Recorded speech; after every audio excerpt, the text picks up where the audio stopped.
Hello and welcome to First Impressions. So this is a show where my co-host Dash Hooper and I evaluate a new album each week with a few simple ground rules. First, it must be an album we've never heard before. Second, we're only allowed to play it once. After that, we rate it using a variety of categories. Before we started, both of us picked 10 albums from any time and any genre. This is the sixth album we're going to be looking at, and it's Sundown, the 1974 album by Gordon Lightfoot, because I cannot get out of the 70s. That I'm trapped in the 70s. Like, you say you don't like 70s rock? Here we go. 3 in a row of the 70s. So we have a special guest tonight. We have Chuck Pinot, my editor, and also podcaster. So he's out there. He's doing his podcast, and he's joining us tonight to talk Gordon Lightfoot. So how you guys doing tonight? Good. How's it going, Dash? It's going great. I just want to say that was the intro song for this one was premium. Like, it fit what we're getting ready to talk about. So yes. Yeah. I thought that was I try to hunt down ones that fit, but it's when you're playing with public domain stuff to not get kicked off of YouTube, you find the best match you can get and not get kicked off. So all the kind of free songs that you can grab from. Some have been really strong matches, and other ones like, okay, I just said 70s funk last week for Stevie Wonder, and it didn't quite hit the mark, but it didn't get us kicked off, so we call it a small victory. No, you know what? I didn't know that was something that you'd had to get, like, that was free. So actually, I thought it was Gordon Lightfoot, and I was like, oh, good for him. So yeah, no. Good, and after having listened to an entire album, I feel like I'm a bit of a Gordon Lightfoot expert when it comes to at least the sound, because I think even going in, like, we can kind of, maybe I'm wrong, but I feel like if you've heard a Gordon Lightfoot song, you've heard a Gordon Lightfoot song, and that's not like an attack, but there's a sound. Yeah, and now I know, listening to the album, it definitely is true, and you know what? I'm gonna contain that thought, because then I would be spoiling the end of the show, and we don't want to do that. We want you to tune in for this whole thing. So yeah, and please, as always, tell me why I'm wrong, because it's okay. I've had people tell me I'm wrong when I come with my assessments on this, and that's all right. Attack me. I'm fine with it. Tell me that I don't understand Gordon Lightfoot and enlighten me on why I should understand him better, because that's what I'm here for. And yeah, so I would agree, because after an album, you can say, okay, there's a particular sound, and I highly doubt that you're going to tune into his next album and like, wow, Gordon Lightfoot redefined himself. He went in, that's the metal album, and then we have the Gordon Lightfoot dance album, the EDM. It's like, no, he had a lane, and he did well in that lane, but that was his lane. Although talking with Chuck now, what he said backstage, I now want to hear a Gordon Lightfoot metal album. Yeah. No, that's the funny thing is that, like, hell, we're already saying, like, man, if you've heard a Gordon Lightfoot song, you pretty much heard the album, and that's not necessarily attack, because I'm again metal guy, hard rock guy, but you can say the same thing for Motorhead or AC/DC or a lot of those bands that we revere. If you've heard one of their songs, okay, you're all right, like. Yeah, they have a particular sound, a particular lane. I mean, we looked at in the beginning of this show, the first album we looked at was the new album by The Cure, and that The Cure is The Cure. I mean, you know what you're getting. It's going to be your kind of like. This was they didn't have more of the pop sound, but it's like, what The Cure is going to give you. You know what a lot of these bands are going to give you, but that doesn't make it bad. It's just, okay, it's familiar, it's good. And yeah, just for me, it's the 70s, the bane of my existence, the 70s. I was born then, and I think I was the best thing that come out of them. That's all I can say. Well, you're probably on a list. Yeah, I'll be in the top 5. Well. We'll go for that. Because I'm sure I got some other 70s babies sitting in this same room with me right now. So this is the three greatest pieces of the 70s. There you go. In one room. I agree. So there you go. All right. So it's funny, listening to this, I came up with a quotation that I had to to write down, and it is folk music is just country music made by people who don't live in the country. Yes. That sounds about right. Because after having lived in Texas for 12 years and listened to country music, even though, again, it's not my thing, Sabbath was the 70s. Yeah, you know what? There you go. There's the fourth good thing to come out of the 70s. Now, John, thank you. We have established 4 good things that came out of the 70s. Oh, wait, my wife's upstairs watching this. I better not fuck up my marriage. The 5 good things to come out of the 70s. And I don't know, when your wife was born, Dash, we could get to a whole top 10. So right? We're just building a list and it's getting larger, but, you know, I open my big mouth. I don't want to eat I don't want foot and mouth syndrome, so it's still not a long list. Yeah, the list is short. So, yeah, so another 70s baby. Okay, so Katrina, we are growing our list of 70s greatness, and it's going to reach at least 20. I guarantee. I don't know if it'll get beyond 20 because that's a stretch. But that is a stretch. Katrina, Dash, Black Sabbath, my wife, you know, we're getting there. But there is a cutoff. And if someone else says I'm the 70s, I don't know. We will have to see if you make the list. But I'm gonna say you'll make the it list. might turn out that you suck. I'm not that much of an asshole. If you're born in the 70s, you make the list. Maybe if I know you. Maybe, yeah. I don't know that. I don't want to just give it a blanket. You're on the list, but Katrina, you're in. Sabbath, they're in. So yeah, it's a strong maybe. Yeah. The 3 of us, I have to say we made it because we're here. So right, we are here. I'm not gonna insult my co-host or my guests and then be like, next week I'll be all alone talking about an album I've never heard. And knowing what next week is coming, I need Dash for moral support. So what's coming next week? Next week, the quick sneak preview. It is the Jethro Tull Christmas album. Whoa! So yeah, that one's gonna be a wild one because I got notes. We didn't even know this one existed until we did the Jethro Tull show. Yeah, we didn't know it existed, and then I was just saying, "Oh my gosh, I have to hear that." So now, dropping on Christmas Day, we're not doing it live. We're gonna re-record it, but dropping on Christmas Day will be our thoughts on the Jethro Tull Christmas album. So, how long ago did you guys listen to this album? Because I literally listened to this today. Like I wanted to come in fresh. I played it Saturday. So usually Saturday after I finish up my morning show, I will do whatever the new album for the week is. But since Saturday, I was not doing much. I played both albums. So I have Jethro Tull done. Oh, okay. I have this one done. So I have my thoughts. Again, no spoilers because we want you to tune in. But I got notes. I mean, I always have some notes, but that one, yes, many notes. But I honestly, I will say this, you know, spoilers aside, I had too much fun, but I think I was kind of mystery science theatering the album, and we were having a good time in my house. My daughter and I were just cracking each other up. So yes, it was. Was that for the Jethro Tull? Yeah, for the Jethro Tull. We were the instrumentals. I was singing random lyrics. It was beautiful. I was having the best time. So that's all you can ask if an album makes you have fun. So I had a good time. After an hour of Gordon Lightfoot, I have to say, fun was not really the word that came up for me. So I was like, no.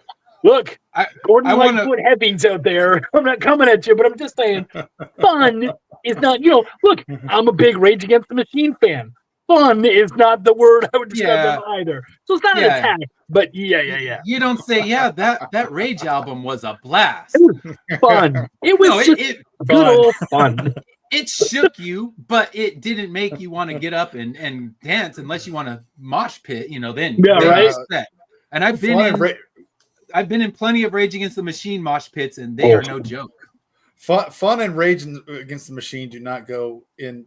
No, like you want to be pissed off and break things. You want to listen to Rage. Yeah, I went to a free Rage Against the Machine concert with 25,000 people, and you've never seen a wilder situation than that. And yeah, it was a blast, but it was a scary blast. Gordon Lightfoot would have no 20,000 person mosh pits. There might be a lot of weed in the air, but there would not be mosh pits. There would be some weed. I think there would be some weed. This is my Gordon Lightfoot story. So part of the reason why I wanted to do this was A, Canadian hero.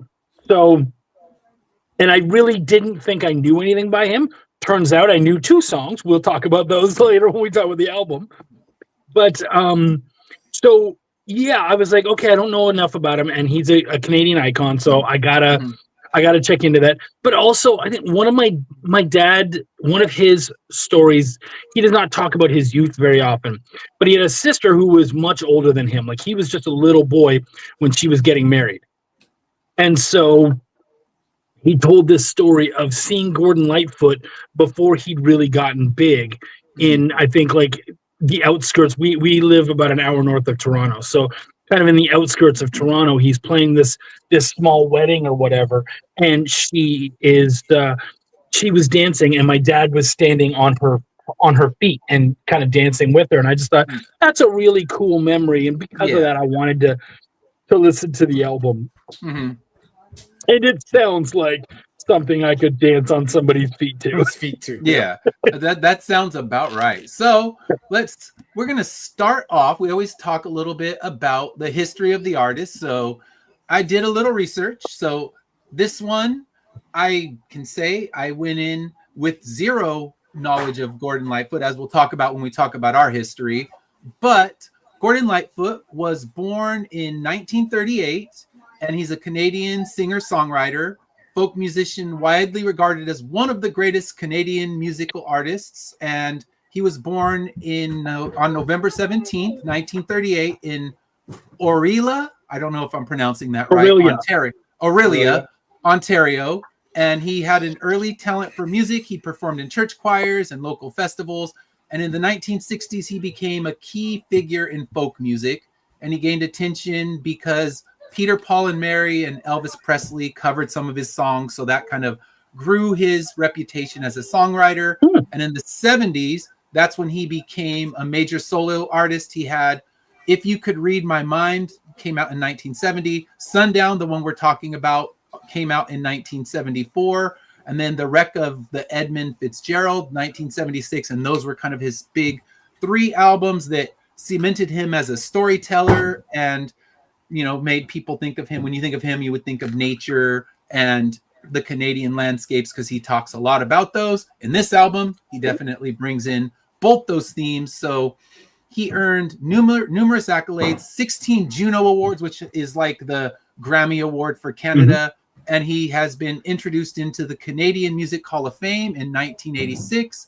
And he passed away on May 1st, 2023, which I hadn't known. I didn't know he had passed away until actually Chuck sent me a little video clip of someone saying there's the bells at, I think it's from the Edmund Fitzgerald. Yeah. They ring the bells, and 1 extra bell for Gordon Lightfoot. Nice. Yeah. No, so what did you, oh my gosh. You touched on some, oh yeah, you were talking about his descriptions. And so it's funny because in my notes, I'm going to go to my notes real quick. I wrote, all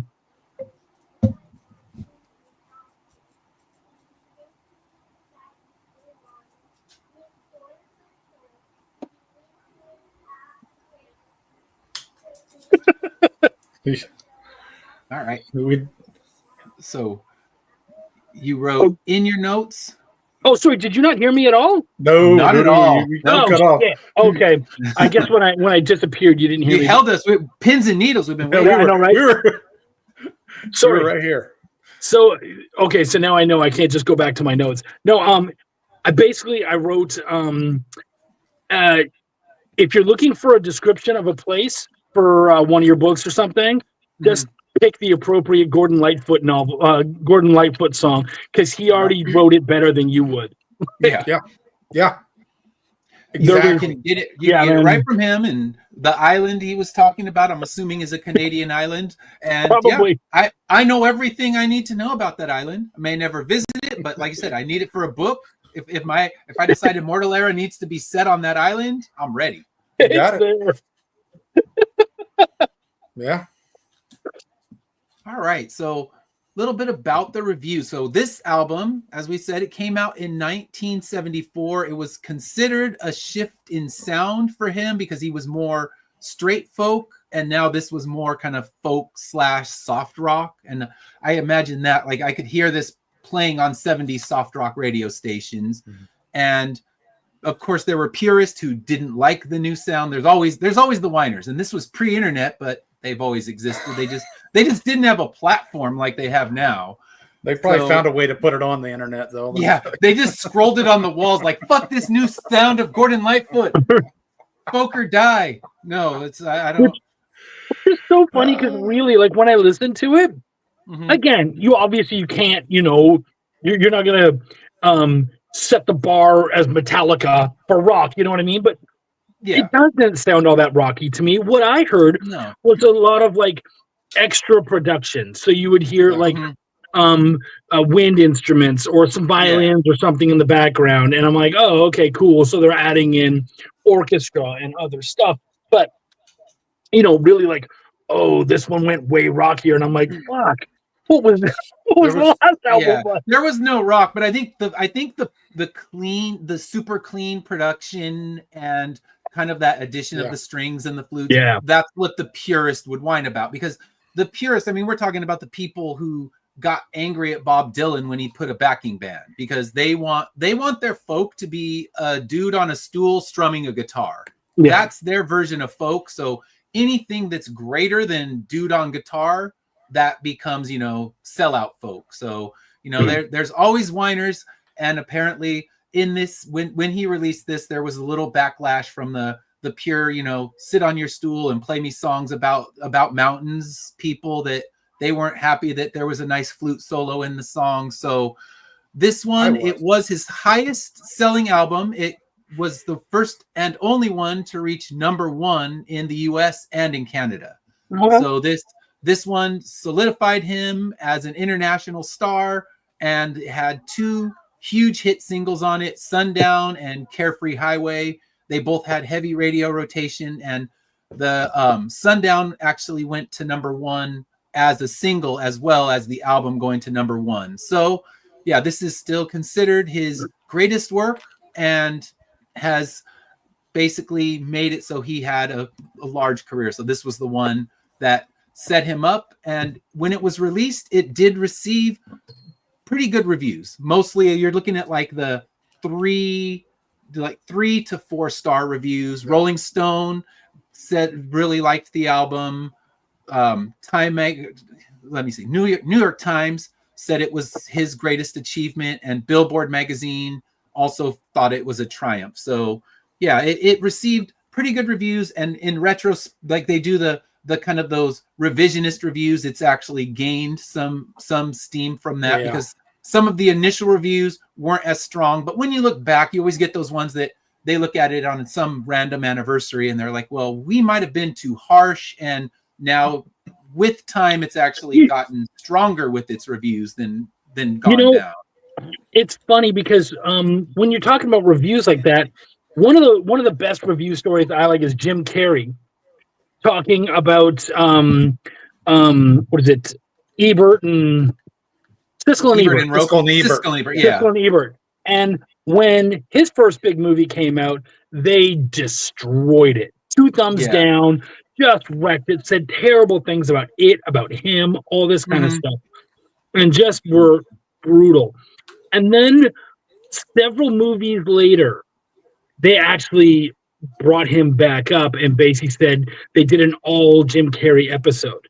And they were just like, we want to re-look over these, because what we didn't realize at the time is that we were seeing something brand new that, like, our brain just a different comedic style they weren't ready for. And so now we have to go back and look. So I can understand how this, I don't know what folk looked like before this, but I can understand that someone down the road might have just been like, I wasn't ready for whatever that is, whatever he did.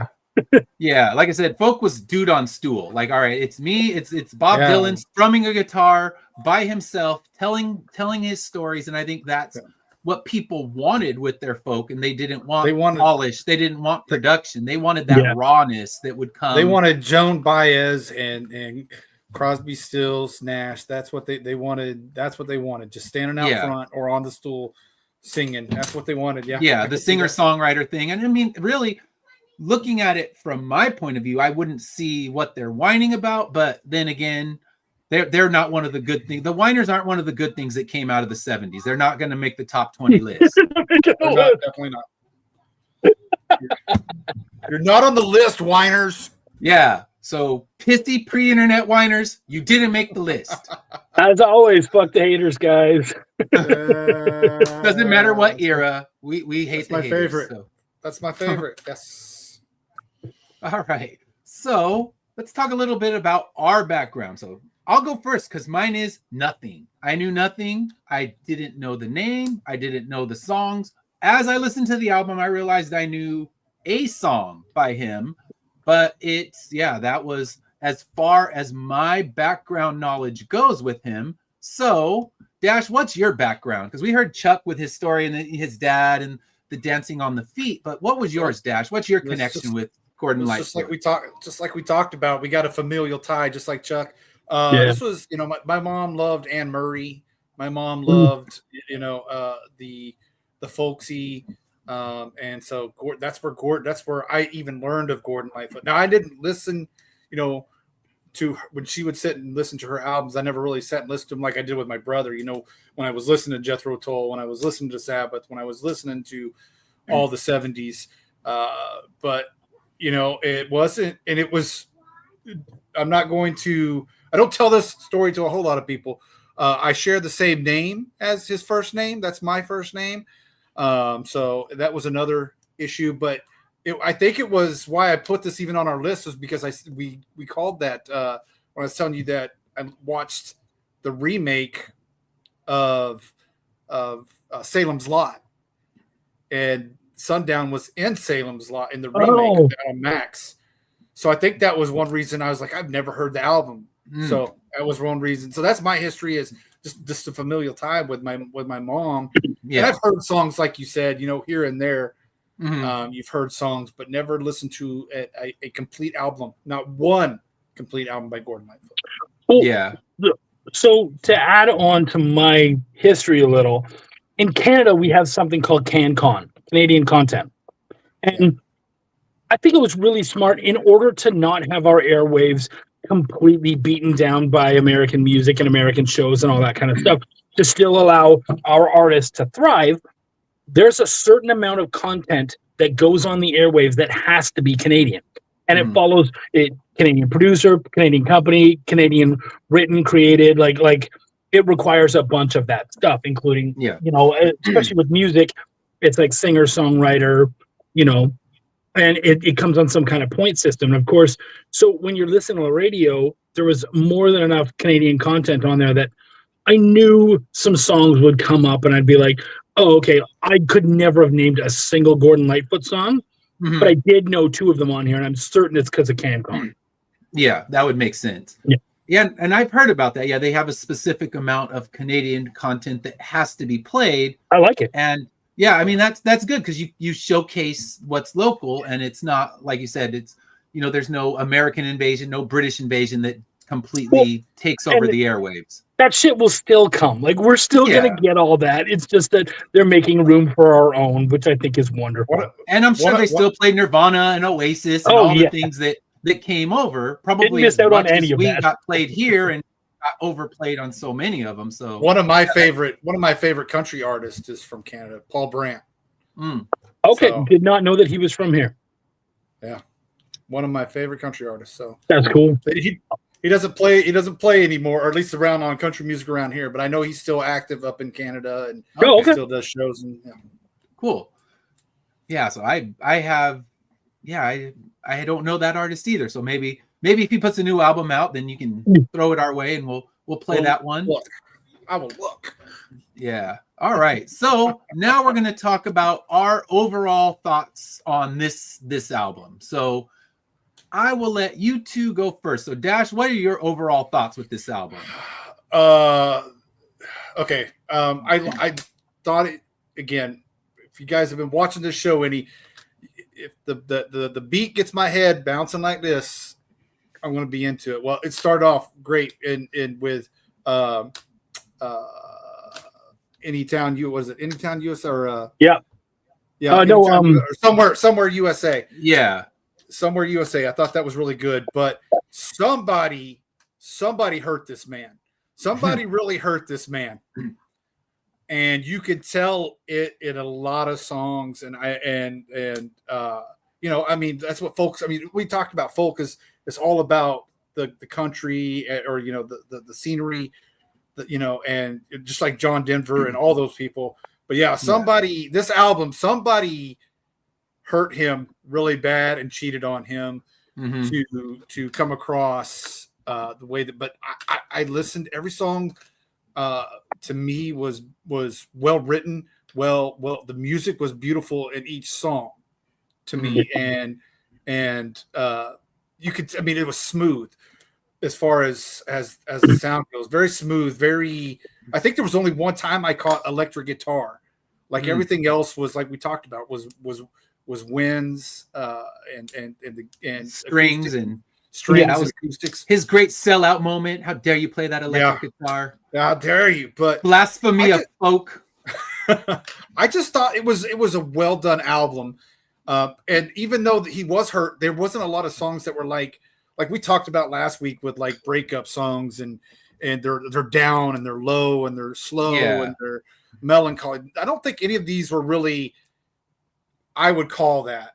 So yeah, I mean even the one I know the title track is the biggest one on Spotify. It's like 116 billion listens or something like that, some absurd number, and it's a downer of a song, but it's not, like you said, it doesn't have that same kind of breakup, when that whining stuff. It's kind of, I got that upbeat in that one. That's the one that got stuck in my head all day. I'm kind of walking around like humming that in my head. I'm like, damn it, Gordon Lightfoot, get out of my head. He was ready to fight in that song. He was ready to fight in Sundown. And so I mean, whether you appreciate him or not, I thought that was a well-written song. And then I just thought it closed out well. I thought like we always talk about, I thought it opened up well and I thought it closed well. So overall, I thought it was a really good listen, and I enjoyed his lyrics for the most part. Yeah, cool. All right, Chuck, what are your thoughts? I mean, you know what? Pretty much along the same line, though. I will say you can definitely tell. For the millennials out here, you might not understand this, but the A side and B side, like it really did start strong, and then. It got into Sundown and whatnot, and then I was just like, oh, okay, yeah, I see what you did. Like, I can see where the B-side is. And again, not bad tracks, but just like not as exciting. One thing I did notice, and I ended up looking, because I wanted to show the difference between a Canadian folk singer and an American folk singer. And I'm going to say it, I'm going to be that douche. One thing I noticed is there wasn't one dead body that I heard of in the whole damn thing. And he only mentions the gun once, and it's pulled on him, and that's it. So no murder ballads, but I don't know. I kind of miss the murder ballads. That's my jam. Murder ballad. But I'm always here for a good murder ballad.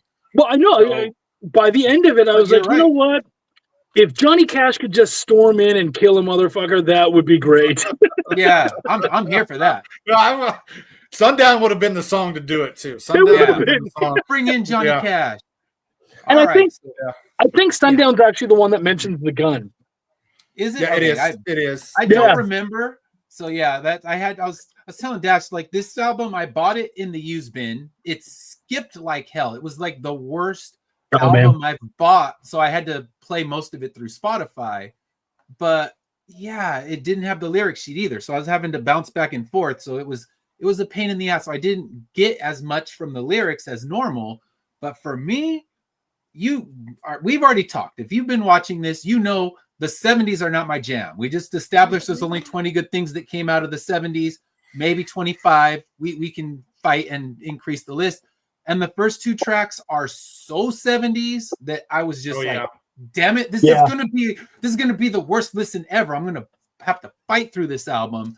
And by the third, he kind of won me over. Like, okay, I'm gonna stop just pissing and hating the 70s. I don't want to be that guy. We've already established they suck, and I won't be that guy. And by Seven Island Suite, I was kind of in there. I'm like, all right, I'm feeling this. I can see myself sitting in front of a campfire, listening to this song, or maybe driving through, the nothingness of the desert or something, and this song's playing, and it works. So it kind of broke my initial, hatred. And I was like, okay, I can be here for this album. And I thought side 2 had a really strong 3-song stretch, and then it kind of fell off for me. So definitely not my flavor. We know that. And we've picked our next list of albums, our next 6, and I'm happy to report there's nothing from the 1970s. So I will not have to complain about 1970s music again. I let it on you a little bit, yeah. Till Dash is like, you know what? It's all 70s. The next 10. So yeah. So we get no 70s music, but not my flavor, but interesting to have listened to it. Because like I said, I went in knowing nothing, and I would have walked right by this album 8 million times and never even given it a second glance. So interesting to have listened to it, and it definitely broke the initial I can't stand this feeling I was getting on those first 2 songs. He won me over eventually. Like, he's not on my top list. It's not like last week we were talking about Stevie Wonder and let me explore a little more of this catalog. I will not be exploring more of this catalog, but I can't say I regret hearing this album. I mean, that's not the highest praise. Like I said, come at me in the comments. It's okay. We've already established that Katrina's one of the good 20 things from the 70s. So if you are one of the 20 good things, please, Black Sabbath made the list. But if I'm wrong, and you know what, I need to explore his other albums because the EDM Gordon Lightfoot album is the shit, tell me, I'm in. I'll listen. I won't say unfortunately. I did my I put my goal because I'm gonna listen to 1,000 albums in 2025. So I put that goal out. Ooh. So not unfortunately, but because of my mom, I have added a couple more Gordon Lightfoots. Not because I want to again honor her and her love for Gordon Lightfoot. So I will revisit a few, or not. I will go check out a few, but it was. I'm kind of with you as far as I don't know if I would if it wasn't for that challenge. I don't know if I would even go back and revisit any of the catalog. Yeah, and Katrina's saying the Wreck of the Edmund Fitzgerald is one to check out, and I know that one is one of his more famous songs. So I'll probably listen to that song. I can't think I'll get to another full album, but I will give that song a listen. Hey, Anthony, how's it going? So yes, I will play a song or two, but I can't imagine myself reaching for another full album. So, but you know what? Maybe Dash will hear one. He's like, you know what? This one you got to hear. It's really good. Maybe something, but it will take some wild horses to drag me to another Gordon Lightfoot album. So we'll see. Well, we got an album coming up that's going to take wild horses to drag me just to listen to. Oh yes. I know which one you're talking of, and I'm not going to spoil it. We have our next 2 shows, so just so you know, we won't be live for the next 2 weeks because the next 2 weeks are Christmas and New Year's. So we're going to be doing our thing, but we will be pre-recording, and as we've already established, it will be Jethro Tull Christmas album, and then we don't have an album for New Year's because we couldn't find one that had a New Year's song, at least one that we hadn't heard before. Like, of course, U2, and everyone knows that song, but I also know that album, so we can't dig into that one. So we're going to be doing our year in review. We're going to be talking about our top 5 albums, our top 5 songs, and at that point we will reveal our next 6. So we're going to be doing our next 6 albums after that, and you'll know right away the one that both of us are just looking at with dread. I love that you guys both picked one that you're unhappy to listen to. It was a request. It was a request. That was a request, and we honor requests. We tell people if you send a request, we will try our best to do it. Now, granted, we have Fuck a list that of things, fan. and I've already bought some of these albums, so I'm like, I already paid for this album. We got to make sure that this one gets in. But eventually, you drop a request, and we will try it out as long as we haven't heard it. So some of the requests, like I saw Dash's 1,000 album recommendations he had on Facebook, and a lot of those I've heard. So anything we've heard automatically removed from the list. So yeah, You know what? We'll see. You guys have both enjoyed hard rock and such, right? Oh yeah.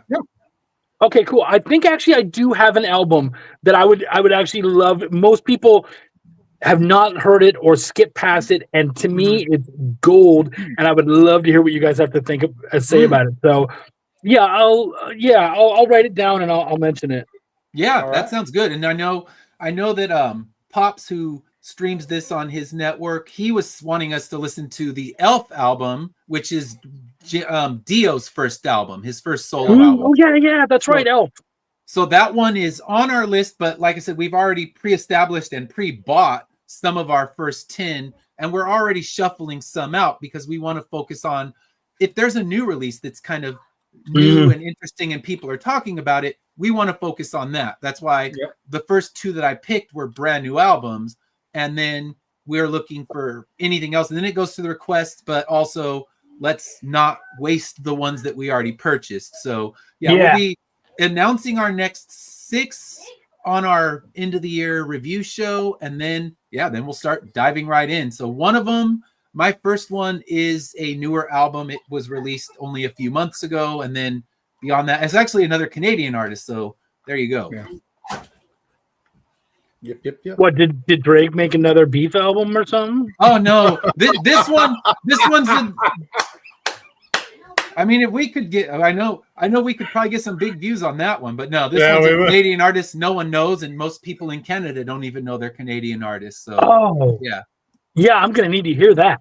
Yeah, so we'll be talking about that one. That'll be our first week back in the new year. So the first, I guess that would be like the 8th or something like that. That'll be talking about that one. So we didn't talk about. Okay, so.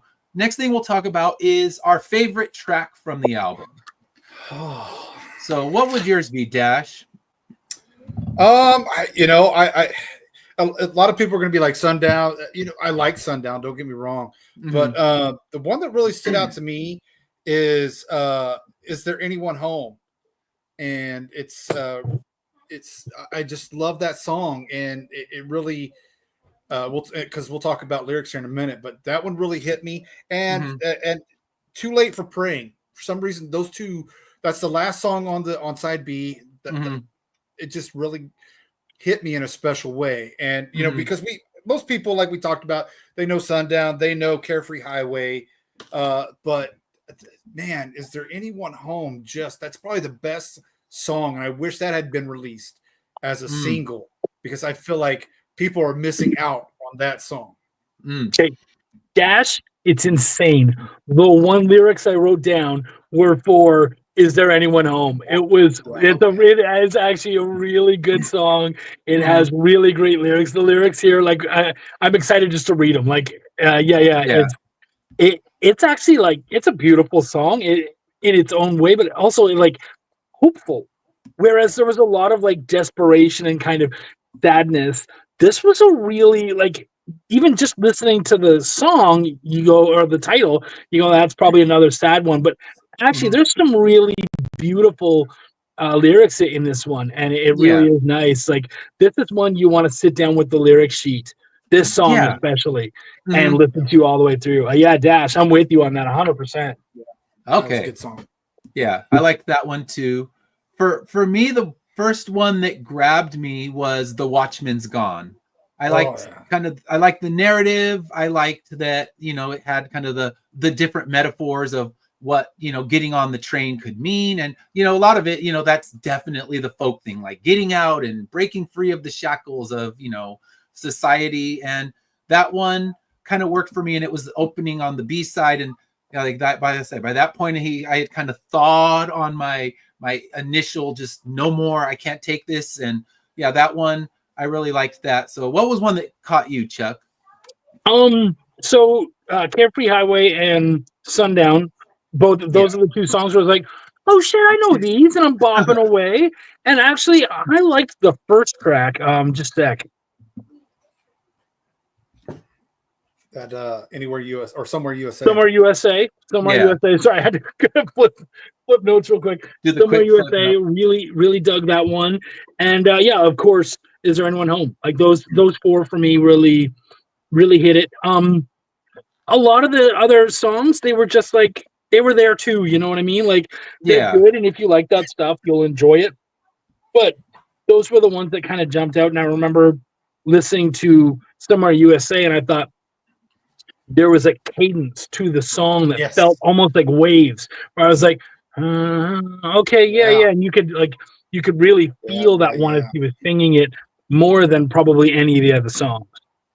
That's why I said your head as soon as that started, because it jumped right into the song, and my head just started. You're right. The way that's a perfect. Perfect. Yeah. Thank you. Yeah.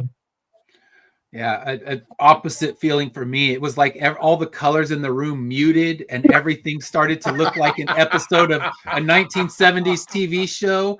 And I felt myself drawn into the era again. And I was like, no. And I fought, I battled. But I like I said, by the time we reached the third track, that was the first one that kind of grabbed me. And that was the Seven Island Suite. So I'd also put that one as one of the tracks that I enjoyed. So yeah, it took me a minute to get there, but yeah, it took me 2 songs of whining on my couch to finally get there and like embrace the folkiness of it. I think I would actually argue with you, and I would be really interested if Somewhere USA had shown up later on and you had already kind of spun into and listened. I'm betting that you would probably be speaking differently about it, because it really was like there really was some good stuff to it. Yeah, and you're probably right. If you're starting in the mud, and you're going to be in the mud the whole way, and you're not ready for it, you're not going to enjoy it until you find out how to enjoy it. Yeah, because honestly, had it opened with the track that finally started to get me, if Seven Island Suite was the first song, it still reeks of the 70s. It still dulls my vision and makes everything look muted and dull colors. So if that were the opening track, then and the third track were that one, I probably would have been about the moment where I'm like, all right, I'm here, I'm in, I'm ready to embrace this with an open mind. So I guess it's just placement. Happening that it happened to open the album is what pulled me away from it. And it wasn't anything that it wasn't the song, it was my mindset of just that one. This is the most 70s of all the 70s albums we've played. And like I said, it is a slog a little bit. You know what I mean? Like, there's not a lot of real up-tempo stuff. It is very kind of like it's one speed. Just moving forward and stuff. And so I get that when you're like, this is where we're starting. But when you realize, no, this is all of it. Like, most of it pretty much is this. So then you're able to look back a little bit and be like, oh, actually, okay, that's probably better than I thought. Yeah, and I think you're probably right. Had it been placed different on the album, my feelings with it would have changed. And this one, like we talked about the Jethro Tull album a while ago, and that one was so poorly tracked where it started with one of its weaker songs, and we both agreed that it started so poorly. But this one, I think it was my mentality that started poorly, not the music. Yeah. And like I said, I'm here to admit it, because I've made no secrets about my feelings about this, and this is the most 70s of all the 70s. Because we listen to Blue Oyster Cult, that might be 70s, but some of that feels more timeless. We listen to Stevie Wonder, and huge chunks of that album feel very timeless. You have albums that feel 70s, but it doesn't it doesn't mute your vision the moment you start listening to it, like this one happened to do. I feel like this is really just a niche audience, with certain things that we've listened to. I think there's a broader audience, and I could be wrong, and guys tell me in the comments if I am, but yeah, this is a niche audience. This is the the older crowd that's they just like this music, and that's not a knock on anybody. I just feel like you're right where you say this is if we were to draw the 70s, I would have Gordon Lightfoot right in the middle. Like this album should come with a pair of corduroys and a bent joint hiding behind the back of your ear. Oh yes. So what were some standout lyrics for you? So Chuck, I'll let you go because I know you wrote some down. Again, is there anyone home?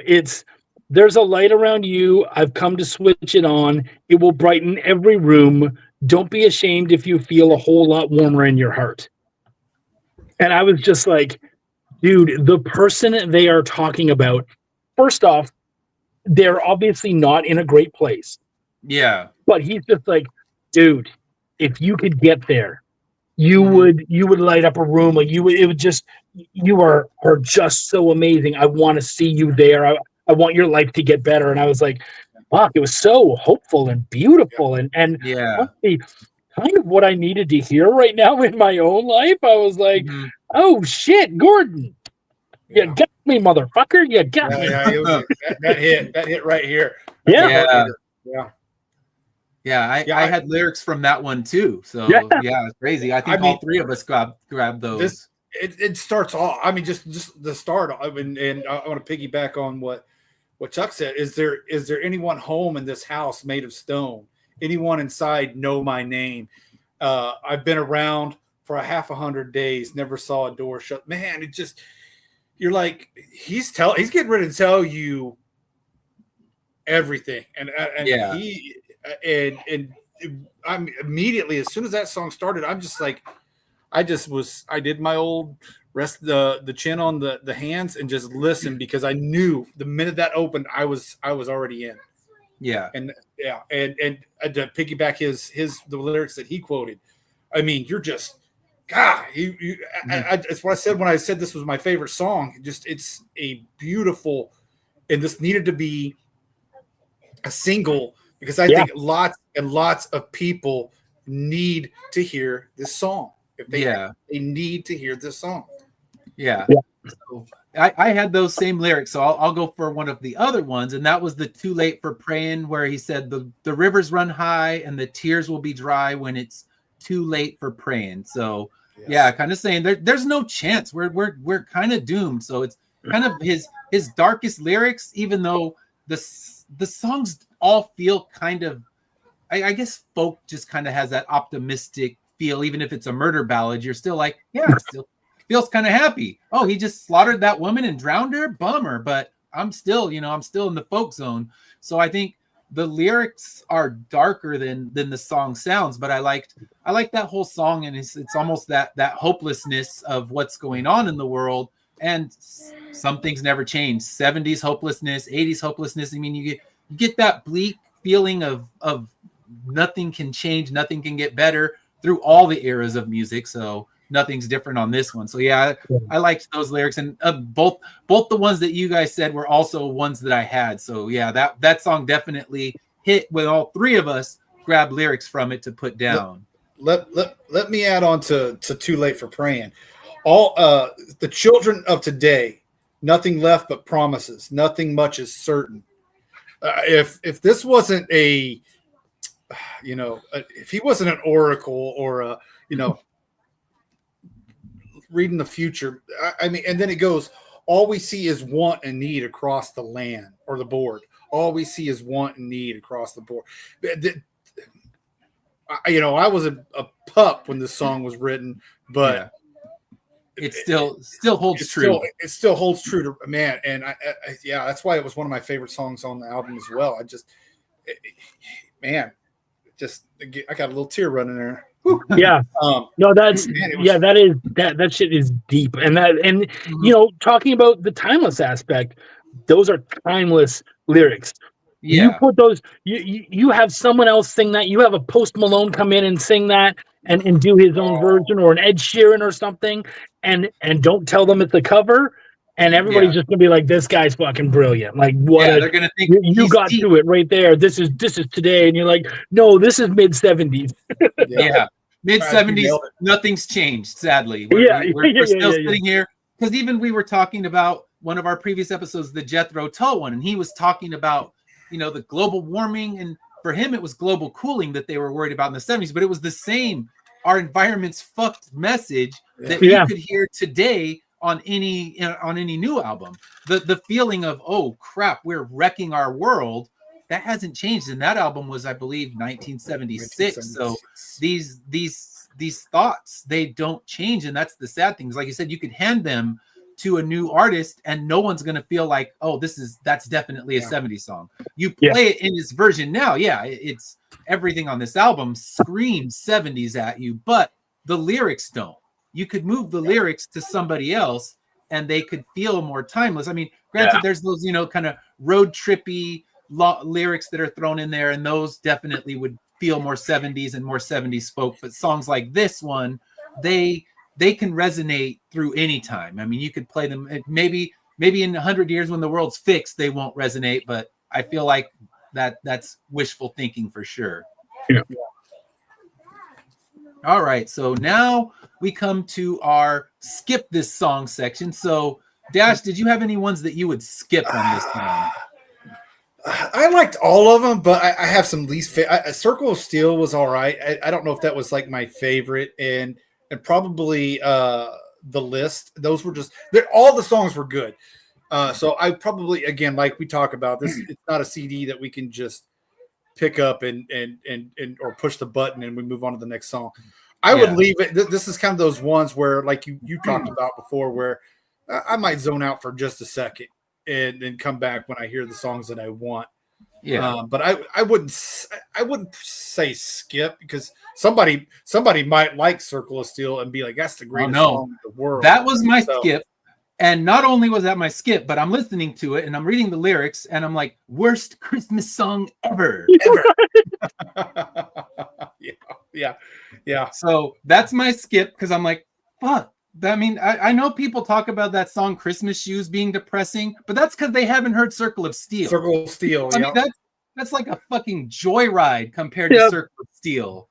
Like, dad's in jail, life sucks. Hey, it's the holidays. No, damn you. That song, I will scratch the record up so I can't play that one again. They could just change the name to It's a Slit Wrist Christmas, and like it would just fit right in. Holy shit, man. Like I mean, my two that I picked were Circle of Steel and The List. Like, just nah, Yeah.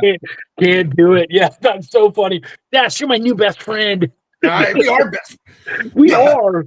So it's funny. We all came up with the same one, but I'm hearing comic book guy in my head the whole time that song's playing. And it's just like, worst song ever. Yeah. Oh. So, great. All right. So other than that, like, I mean, I guess I would, spoiler alert, skip the whole album if I had to have that choice. Like, am I returning this one to the used bin? Well, I bought it for 99 cents. It's scratched to shit and they won't take it back. But had I been given the choice, I would have to return this. I mean, I don't want to shit on people that love Gordon Lightfoot. And if he's your guy, you know what? You can have my album. It's free. So no problem. I have one for you.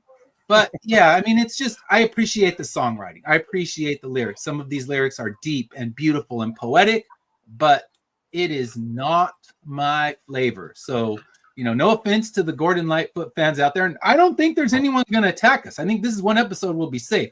One of our ones coming up, we have to worry about attacks, because we could upset a group of ravenous fans that might take us down, and they will storm the castle. So Gordon, so Dash and I are going to have to be at the door protecting our collectibles, because don't fuck with our toys. You know what? That's why you pick a folk album to shit on, because people who listen to folk music aren't violent and don't have guns. So you're fine. They'll offer to pass the joint. I'll be like, no, thank you. They'll hit us with their guitar. Ram. You want to talk shit about country? Those motherfuckers have guns. You be careful. Yeah, I will choose my words wisely if I decide to trash a country album. But again, I don't want to be entirely negative on this one. I appreciate what he is. I appreciate what he represents. But this is not my flavor, so it goes back to the used bin. So Dash, where are you coming in on this one? All right. No, I've talked a lot, a great deal. I've liked this. I like the album. I like the songs. But it's just like I was telling Lorena when we were discussing it, my wife. I don't know if I would revisit it a whole lot. We've talked about this, how I have my mainstay listen tos, my sometime listen to, and then every blue moon listen to. So it's probably going to go into my every once in a while listen to pile. I will revisit it, but not like I would with when we talked about the Cure or the Stevie Wonder. I will revisit those. This one is just a once in a while when I'm feeling the mood to, get in the mood to find out if somebody's in this house. I mean, but but you brought up a good point, Chuck, and we talked about earlier about when you want to, when I write, I listen to music. That's what I do. And, what I'm writing a Western mystery supernatural one right now. So I kind of pull in some of the country music, and I also pull in some of the like Harry Potterish stuff to kind of put my mood in there. You nailed it. If you want to write about even if it's just a country book or a Western book or something, if you want to write, this is the album. I'm telling you, ladies and gentlemen, just like Chuck said, this is the album to do that. Go listen to his descriptions of nature are so vivid that if that's what you need, you will definitely get that one. And that's funny because you're talking about writing music. Our album, our next live album that we're going to do is the top band that I listen to when I write. So we'll be hitting my writing music. So when we go into the history, I'll have a lot to say instead of this one where it's like, what do I know? Nada. I know nothing. I still know little, even though I did some lazy internet research to find out what was going on with him. I still am, what I know of Gordon Lightfoot could fill a shot glass. Now it's more than a thimble. That's where it started was, the bottom of a thimble was what I knew. Now it's a full shot glass worth, but still I don't have deep knowledge of this, but I'm glad I experienced it. And that's the fun thing with this show is I am happy that I'm experiencing any of these albums, whether I love them, whether I hate them, whether I completely shit on them. And this is probably the meanest I've been about an album because I try to look for the right side of all the things. But I appreciate the chance to listen to something. And like we talk about this sitting down and listening to an album with no other agenda. You're not on your phone. You're not, doing anything besides just sitting down and letting the music wash over you. It's a beautiful thing. And, it's one of my favorite things. And I had kind of lost that feeling because so much of my music processing is in the car, on a run, while you're moving about, not just sit down on the couch and listen to an album like I would have done in the 70s and the 80s. So I love the chance to do this. And I love the fact that now I can say, even though it's shot glass size knowledge of Gordon Lightfoot, I wouldn't sound like a complete unknown idiot. And I could tell someone about it. So the fact that I got to experience this and I would have never had it before, that's the fun thing. So Chuck, where are you on this one? It's funny. I think I'm kind of right around you guys. Like if someone will come to me and say, they'll ask like something like as a metalhead, they'll be like, baby metal. What do you think about baby metal? And I'll give them the same answer every time. I enjoy it on just the level that it is what it is. It's not necessarily for me, but I like that it exists. Yeah. And so it's the same thing with this where it's like, it's not for me. I'm probably not going to suddenly be like, you know what I need right now? Motherfucking Gordon Lightfoot. That's probably not happening, but I love that it exists. And I like actually that I did it. You know what I mean? Like I like having the experience, and now I feel like I could walk into any like a grocery store or something, and Carefree Highway comes in, and I can just hum along with it. There you and go. Just be like, okay, shit. I'm glad that's there. Like that's cool, So I'm glad I did it. I'm glad I know more about it. Will I go back? No, but if let's say I had bought the CD and needed to, what am I going to do with it? I would probably find someone who I thought would appreciate that and who I thought like, hey, you know what, man? This album might actually be for you. This might be something that you dig. And I would try to find it a good home because it deserves a good home. It is good. It's just not my shit. Yeah, and I guess that's where I stand with it too. I don't want to insult him. Like I said, the songwriting is or the raving fans. I think even his raving fans are probably too old to really threaten me, so I'll be all right. That's right. Yeah. There hasn't been this, it hasn't made it to TikTok, so there's no TikTok generation that'll be angered and come at me. And we are lucky for that. If it does make it to TikTok, then we got to worry. But yeah, at this point, yeah, I appreciate it for what it is. And I like I said, I guess I wouldn't use Bennett, but I will generously donate it to anyone who'd like it. You want a skippy ass version of my album? Because oh my gosh, it was driving me crazy. I was like, oh, I have to stop playing the album. I can't believe you wouldn't just go and listen to it on YouTube or something. I did. I went to Spotify after about 3 tracks. I gave up, and I'm like, okay, I'm gonna play it on Spotify because I can still play Spotify through my stereo system. Yeah. It's not playing through the phone, so I can still play it through the stereo system.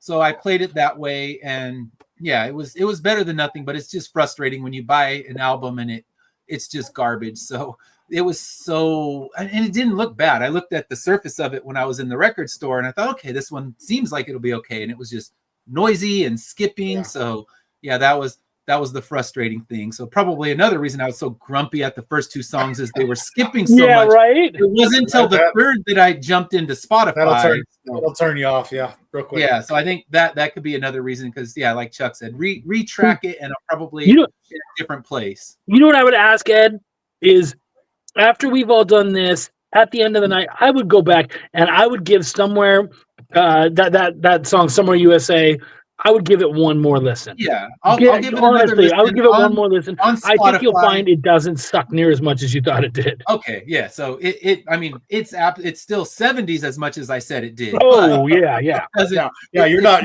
getting away from the 70s. No, not getting away. There's no electric solo in the middle or anything. I will give it another shot, but not on the record. I'll play it through Spotify because the skipping.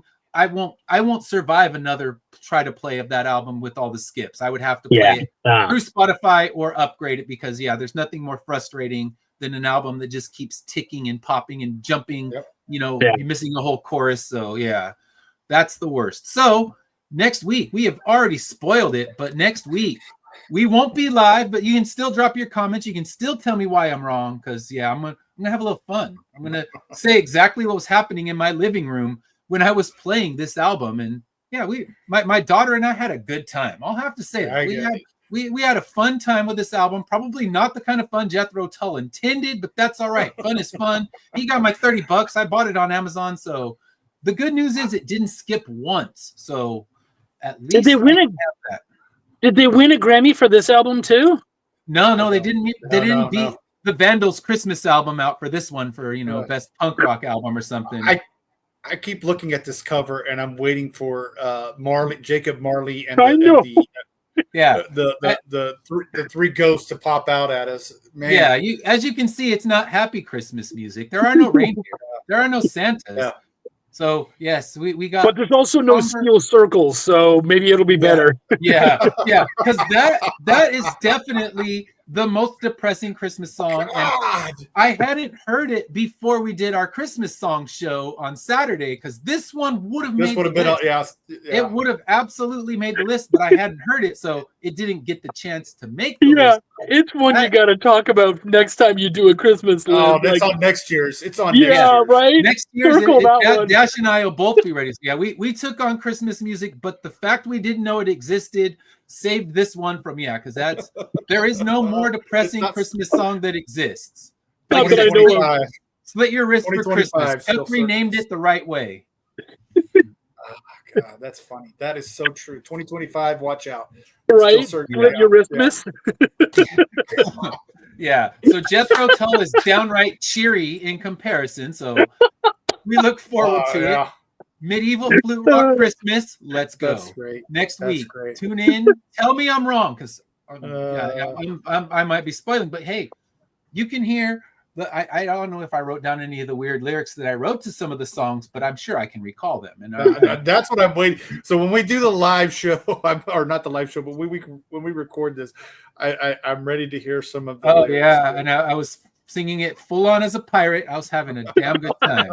So. Yes, I was singing as a pirate. Yes, my daughter was dancing. It was an amazing time. So awesome. You know what? What can you ask for more than a fun time with your kids goofing around with you? So if nothing else, that is a victory, and I will call it that. But not too much spoilers, and I will try to recall some of the lyrics, or I'll play it again and make up new lyrics so we have them ready for our show.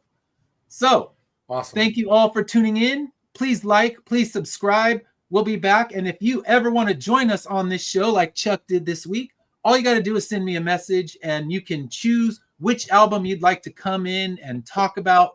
We have our 6 up on my Facebook page. I'll also drop them on the comments in the YouTube. So if you see an album that you really want to come in and dissect with us, you can join us on one of these albums. And until then, we will be back next week. We will not be live. I just got one thing to say. Katrina, thank you for watching. That's Dash's best friend, Chuck. Yeah. Dash's best friend Chuck. And Chuck's best friend, Dash. That's right. Yeah, see? Friendships have been established, and that's what this is about. And you want to make friends, Dash, he has room for more best friends. So if you come on this show, you can join that, and we're nice. We're respectful enough. So if it's an album you love and I don't worry. I don't fully shit on them. I don't read some of the notes I actually write because my wife always tells me that's too mean. That's too mean. So I never say the too mean comments. So you can join us. And if you end up loving the album and worry about me, don't. I won't have my feelings hurt, and I won't hurt your feelings either. I always make sure my wife reads the notes first, so she tells me, don't say those ones. That's going too far. So I will do my best never to go too far. All right. Well, until next week, we will see you. It'll be Christmas. We won't be live, but we will be here 6:00 next Wednesday. So have a great night and have a great Christmas. We will see you unlive on Christmas Day. And Chuck, thanks for joining us today. It was a blast. Thank you for having me, guys. Thanks, Chuck. Great job.